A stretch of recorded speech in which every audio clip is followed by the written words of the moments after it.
Something bugging you? Come on in. Let's go for a drive.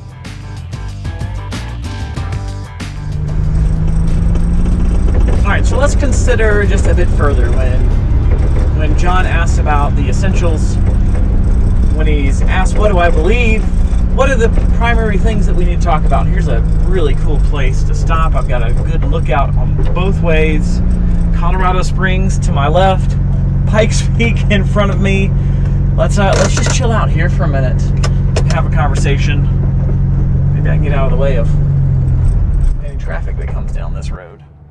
Cool. All right, let's just step outside. It's a little cooler out there and chat for a minute. Yeah, this is the perfect spot for sure. Hopefully we won't have too much traffic. So where were we? Oh yeah, when it comes to essential doctrines, and I talk about this with our staff quite a bit. When they get here, they're going to have all kinds of conversations with students that come in, and students want to talk about all different kinds of things. And we want to evaluate what's the best use of our time and what's the best use of their time. And so we talk about the essential Christian doctrines, and then those things that are on the peripheral that, okay, are fun to talk about, but is that really where we want to spend our time?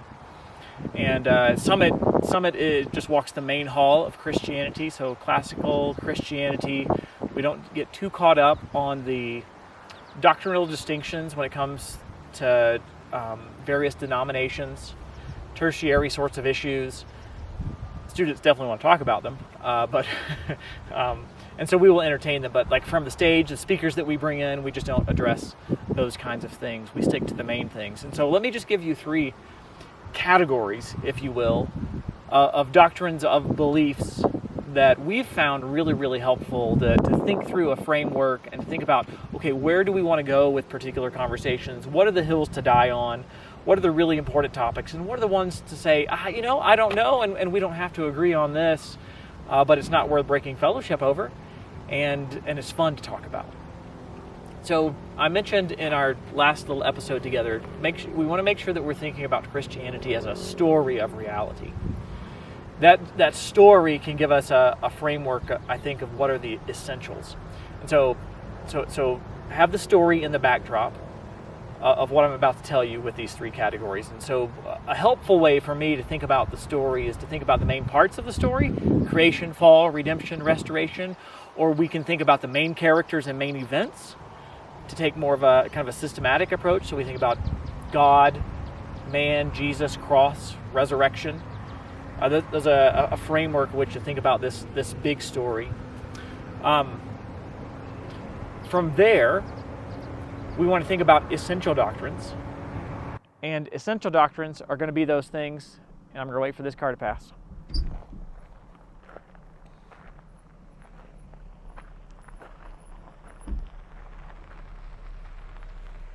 Yeah, thank you.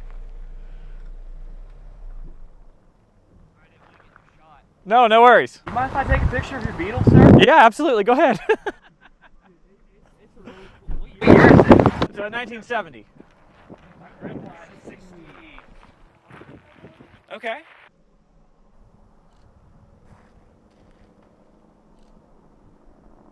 I'll get out of here. No, that's cool.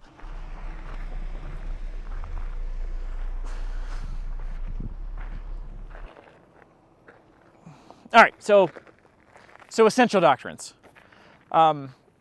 Essential doctrines are those things that if you reject them, you're rejecting Christianity altogether. Okay, now that's a little different than saying, what must I do to be saved? Okay, a little different question, but if you reject the essentials, you're rejecting Christianity altogether. So go back to that framework, think through the story, the biblical story. What are those main things that if you reject those main parts of the story, you're rejecting everything together? So if you reject, for example, the incarnation, okay, that's rejecting the Christian story. If you reject the atonement, Jesus on the cross, if you reject the resurrection, then you're rejecting Christianity. Those sorts of things would be the essentials. All right, the next category to think about are closed-handed issues. All right, closed-handed issues are those that tie directly into those essential doctrines, but they themselves are not essential, but they flow directly from them, such that if you reject these closed-handed issues, you very possibly are rejecting the essential doctrines. Okay, here's an example. Some of the cultural issues that we address from the stage at Summit. The first one that comes to mind, because my wife talks about it often, would be abortion. All right, we think that pro-life is a closed-handed issue. Now, it's not an essential doctrine. Can people who are pro-choice, can they be Christians? Yes. Hear me say that. Yes, they actually can. They're not rejecting Christianity. However, I think they have something very wrong, and they might be rejecting Christianity. It'd take a bit more digging to see. So what a great topic to dive in on, hopefully correcting someone's belief about the humanity, not just the value of humanity, of human life, that all human beings are equally valuable. See, how do we ground that? We ground that in the Imago Dei, the essential doctrine of Imago Dei. So lots of cultural issues are going to swarm around that particular thing.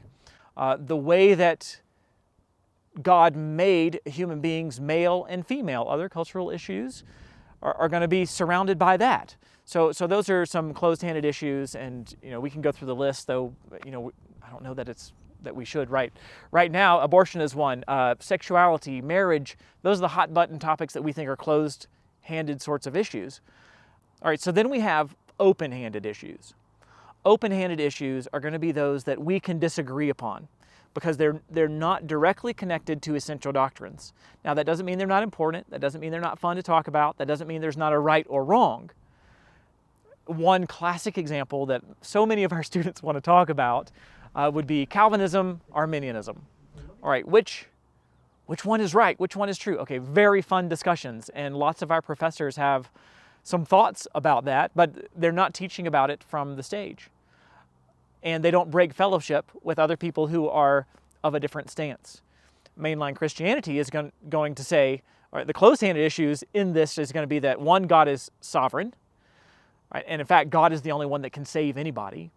And two, another close-handed issue is that we have some moral responsibility, because that directly connects to the story, to those essential doctrines. Those are closed-handed issues. God is sovereign, we have moral responsibility. Open-handed issue, how exactly do all of those things work together?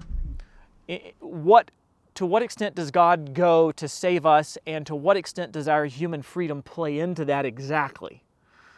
Great, fun discussions to have, but it's not a closed-handed issue.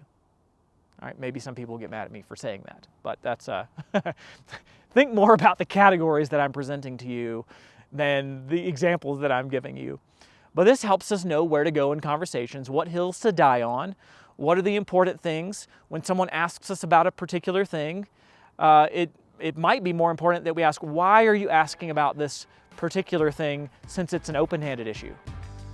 And that helps us get back to more important doctrinal distinctions that we may want to spend our time talking about. Anyway, all right, so this was really fun. Thanks for joining us. Thanks for submitting the questions. Thanks for hanging out and in a beautiful location. Thanks for going on a drive with me. Keep your questions coming, and we'll do this some more. All right, have a great day. All right, you ready to go, Roscoe? Wait, bye.